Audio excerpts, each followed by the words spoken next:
ताड़ासन।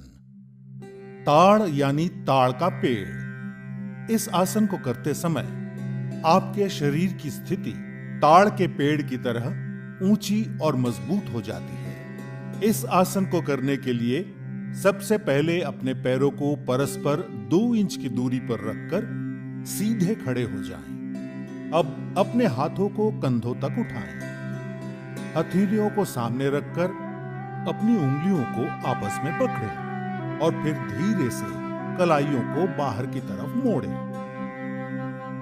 अब धीरे धीरे सांस अंदर लेते हुए अपनी भुजाओं को कंधों की सीध में उठाते हुए सर के ऊपर ले जाएं। इस अवस्था में अपने शरीर को स्थिर करने के बाद अब धीरे धीरे अपनी एड़ियों को जमीन से ऊपर उठाएं और पंजों के बल खड़े हो जाएं।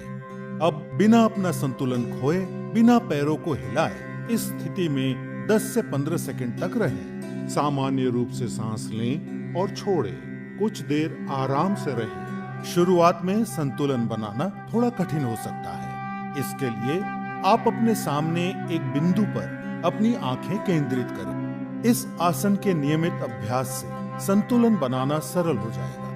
ये आसन रीढ़ से जुड़ी तंत्रिकाओं के संतुलन को ठीक करता है, शरीर की मुद्राओं यानी पोस्चर को बेहतर बनाता है। इससे जांग, घुटने और एड़ियां मजबूत होते हैं। यदि आप हृदय रोग, सर चकराना या पैरों में सूजी हुई नसों जिसे वेरिकोज वेन कहते हैं से पीड़ित हों तो ये आसन ना करें। 10 से 15 सेकंड तक इस मुद्रा में रहने के बाद धीरे से अपनी सांस छोड़ते हुए अपनी एड़ी को वापस जमीन पर रखें। धीरे से उंगलियों को खोलें और अपने हाथों को नीचे लाकर वापस सीधे खड़े हो जाएं। इस आसन का नियमित अभ्यास शारीरिक और मानसिक संतुलन विकसित करता है।